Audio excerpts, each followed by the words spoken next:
mudah-mudahan tadi dari paparannya pelantikan dilakukan tepat waktu.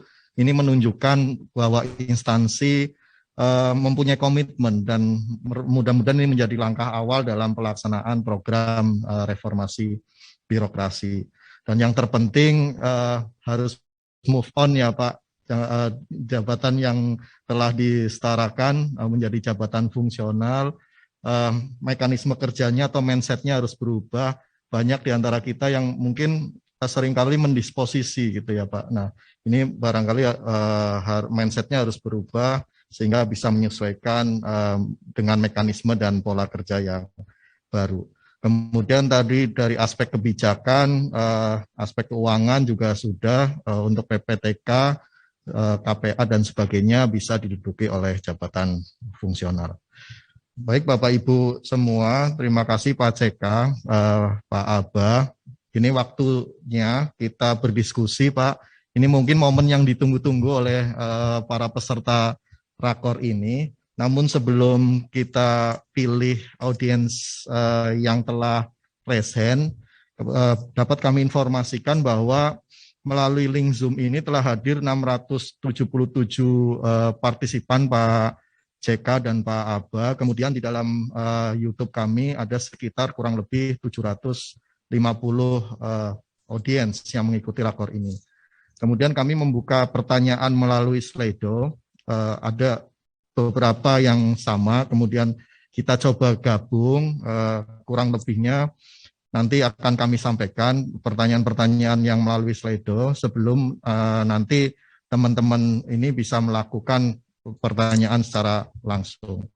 Ada 3 hal yang diajukan oleh teman-teman melalui Slido, Pak Aba dan Pak CK. Yang pertama adalah terkait dengan karir PNS pasca penyederhanaan.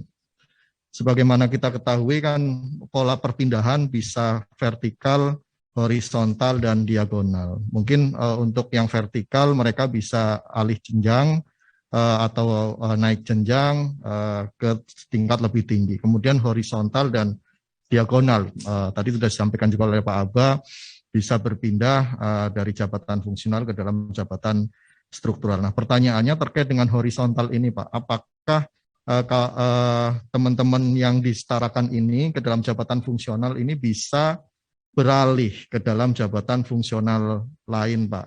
Nah, ini pasca penyetaraan gitu. Nah, ini yang banyak ditanya melalui Slido. Kemudian yang kedua terkait dengan peran subkoordinator dan koordinator. Ini bagaimana mekanisme kerjanya, apakah ini sama seperti ketika mereka menjabat sebagai pejabat administrasi, ada eselon, ada pengawas dan administrator, atau ada perbedaan, Pak. Nah, kemudian bagaimana yang tertinggal? Tadi sudah disampaikan ada beberapa daerah yang baru melaksanakan sebagian penyataraannya, Pak, sebagian belum. Bagaimana yang tertinggal? Kemudian apakah ada sanksi terhadap instansi daerah yang belum melakukan penyetaraan? Nah, yang ketiga yang coba kami rangkum adalah terkait dengan pengembangan kompetensinya, Pak. Nah, yang dilihat dari penyetaraan adalah jabatannya. Banyak di antara yang baik kualifikasi maupun kompetensinya tidak sesuai. Seperti tadi paparan Pak Aba, problemnya sebetulnya ada di penempatan ketika yang bersangkutan menduduki jabatan administrasi. Tetapi berdampaknya sekarang, terlihatnya sekarang. Ada misalkan di Kominfo Sarjana Agama ketika dialihkan menjadi Pranata Komputer tentunya. Nah ini bagaimana terkait dengan pengembangan kompetensinya Pak, kemudian juga sekarang mangkoknya berubah, yang dulu banyak struktural dan pelaksana, sekarang lebih banyak diisi oleh jabatan fungsional, sementara diklat-diklat untuk jabatan fungsional ini minim. Nah kemudian juga jangankan diklat, tim penilainya juga belum ada Pak untuk instansi di instansi tersebut.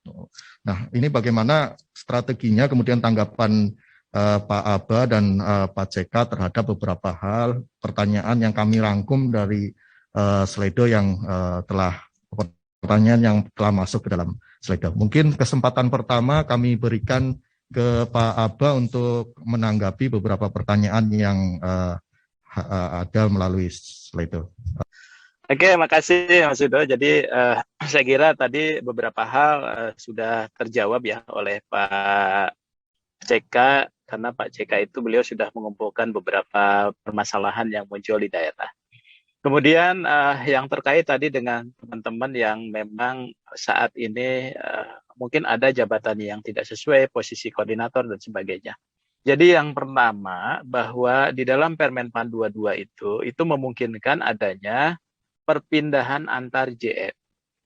Ya, nah ini nanti kita akan kuatkan. Kebetulan saya sekarang juga menangani salah satunya jabatan fungsional, dan ini akan kita kuatkan nanti Mas Yudo dan teman-teman bagaimana seorang JF itu sebagaimana pejabat administrator bisa berpindah dari satu JF1 ke JF yang lainnya.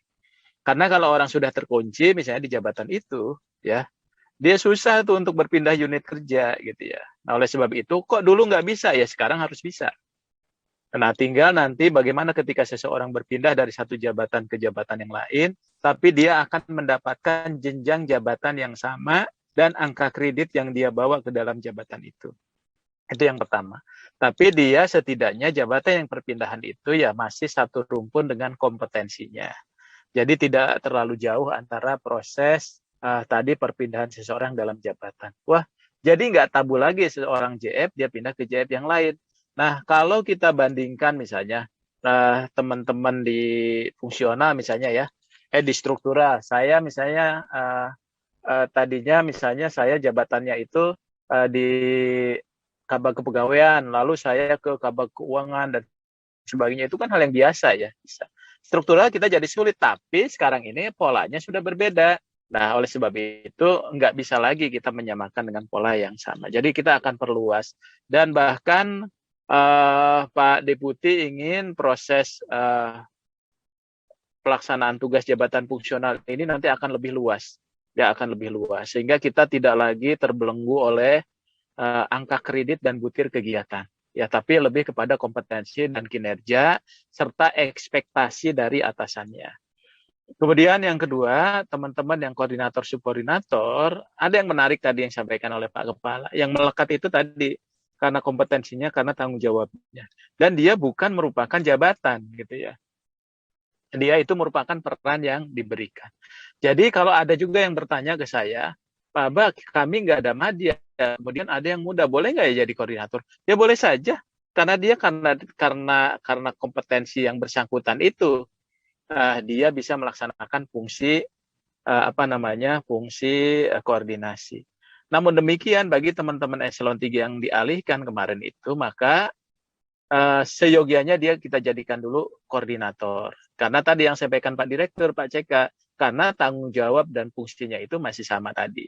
Sehingga maka dia diberikanlah apresiasi angka kredit 25% ya, 25%. Nah, ini barangkali juga jadi penting. Nah, ke depan Mas Yudo dan teman-teman sekalian, kita tidak akan lagi mengenal koordinator subkoordinator. Jadi itu akan sangat akan sangat tergantung kepada posisi teman-teman nanti ya, posisi teman-teman nanti gitu ya. Posisi yang di dalam tim dan kelompok kerja dan sebagainya. Nah, kembali nanti 25%-nya itu akan dia dapatkan sebagaimana diatur di dalam Permenpan 13 2019 ya, Permenpan 13 2019. Kemudian bagaimana bagi teman-teman yang saat ini belum melakukan pengalihan. Nah, secara dasar hukum maka regulasi untuk penyetaraan itu sudah berakhir. Ya, sehingga bagi teman-teman yang belum tadi memanfaatkan penyetaraan jabatan, maka dia menggunakan mekanisme lain. Yang paling memungkinkan itu adalah hanya perpindahan jabatan. Ya. Tapi kami sudah diskusi dengan Pak Direktur, dengan Pak CK, bagi mereka yang sudah memiliki SK 31 Desember 2021 kemarin, tapi belum pelantikan, ya Pak Dir ya, Pak CK ya, memungkinkan ya kebijakan kami dengan Kemendagri untuk memberikan ruang pelantikan. Tapi dengan catatan SK-nya itu harus posisi paling lama 31 Desember 2021. Nah, ini barangkali juga penting bagi teman-teman sekalian, sehingga prosesnya itu nanti Itu apa namanya harus kita pertimbangkan juga. Dan yang terakhir sanksi, saya kira Pak Direktur, Pak CK dari Kemendagri sudah mempersiapkan. Kami sudah rapat juga dengan beliau di Sekretaris Eksekutif KPRBN. Nanti ada tingkatan sanksi yang akan diberikan bagi teman-teman daerah karena mereka itu tidak melaksanakan arahan Bapak Presiden, ya, kaitan dengan penyederhanaan birokrasi pemerintah yang pertama. Kemudian yang kedua, penyederhanaan birokrasi pemerintah itu tidak boleh merugikan pemangku jabatan.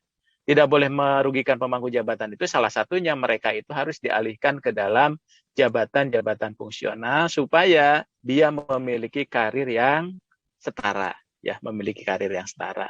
Nah, barangkali itu penting karena kita sudah 2 tahun melakukan ini dan tadi saya sampaikan juga kami dengan Pak Direktur itu dengan timnya, beliau itu sampai tengah malam gitu ya, memantau sampai jam 12 malam. Luar biasa ini, makasih Pak CK nih ya. Jadi tapi alhamdulillah semua berjalan dengan baik dan sebetulnya dengan Pak CK menunggu sampai jam 12 malam itu memberikan kesempatan kepada teman-teman daerah, ya. Harusnya kita jam kerja sudah selesai ya Pak Direktur ya, Pak CK ya. Ya, tapi beliau untungnya udah biasa begadang ya Pak. Ya jadi beliau tunggu tuh rentang waktu yang luar biasa itu gitu ya. Dan itu alhamdulillah target-target kita itu tercapai. Jadi ketika kami melaporkan dengan Pak CK di Wapres itu sudah seiring sejalan bahwa proses ini khususnya untuk teman-teman daerah itu bisa berjalan dengan baik gitu ya. Saya kira itu Mas Sudo dari saya ya. Terima kasih. Baik, terima kasih Mas Sudo. Tadi beberapa hal sudah dijawab oleh Pak Aba, saya kira. Mungkin beberapa perlu kami tambahkan. Kalau pindah boleh, tidak hanya pindah boleh, dipromosikan juga boleh. Jadi tidak hanya pindah antar di dalam satu unit kerja, tapi juga bisa juga pindah antar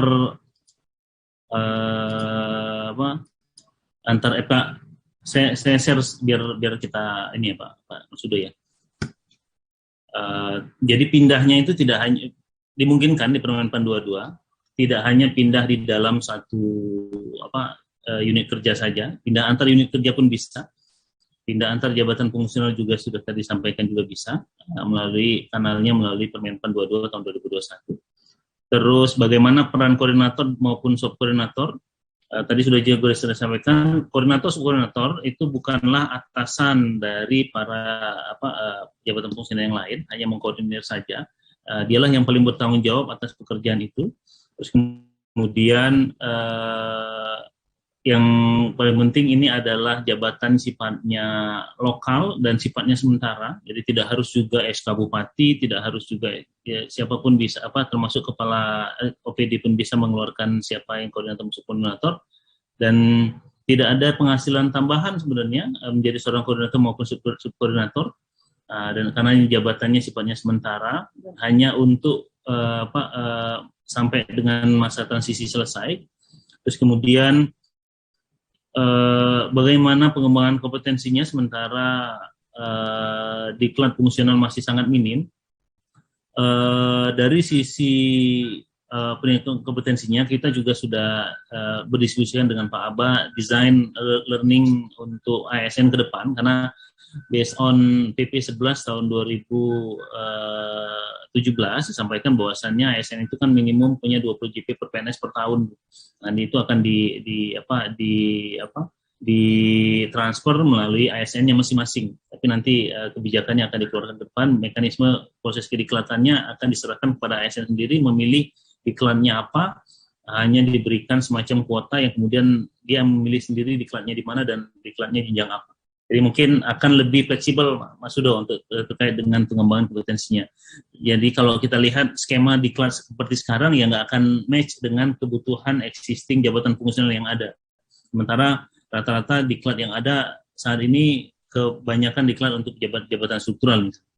Sementara diklat-diklat teknis yang dibutuhkan oleh pejabat fungsional malah relatif sedikit. Nah, nanti desain itu akan diberikan kepada para ASN-nya. ASN-nya yang memilih dia akan diklat apa. Tapi tidak dia yang membayar, tapi negara yang membayar melalui kuota itu. Kira-kira itu yang disampaikan Pak Deputi disebut dengan learning wallet. Kemudian Bagaimana yang tertinggal, apakah ada sanksi bagi daerah? Kita sedang sudah berdiskusi di level kementerian. Ini akan segera disampaikan oleh pimpinan yang lebih tinggi terkait dengan skala-skala itu.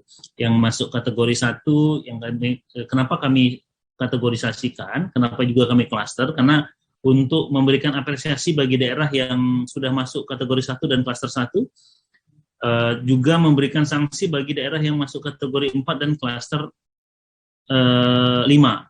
Kenapa? Kalau klaster 1 kan berarti di atas 50%, berarti tinggal hanya kurang dari 10% saja dia tidak dilantik. Ini pun harus dicek apakah tidak dilantiknya gara-gara dia pensiun, gara-gara dia kosong jabatan dan seterusnya. Ada juga daerah yang antara 70 sampai 90, dan gradasi inilah yang skala inilah yang akan menentukan nanti besaran apresiasi maupun sanksinya. Itu mungkin Pak Mas Sudo yang bisa kita sampaikan sementara. Nanti sanksinya apa akan disampaikan secara formal di kemudian hari, karena ada beberapa opsi sudah kita siapkan, tinggal lagi dipilih oleh pimpinan yang mana yang akan dipilih untuk masing-masing daerah. Karena data-data daerahnya yang kami sampaikan tadi sudah ada. Tadi yang kami sampaikan hanya jumlah, nanti data-data daerah mana yang masuk kategori 1, daerah mana yang masuk klaster 1, klaster 2, klaster 3 sampai klaster 5 itu juga sudah ada dan detail data-datanya, bisa kita konfirmasi di masing-masing daerahnya. Mungkin itu Mas Sudo sementara yang bisa kami sampaikan. Terima kasih.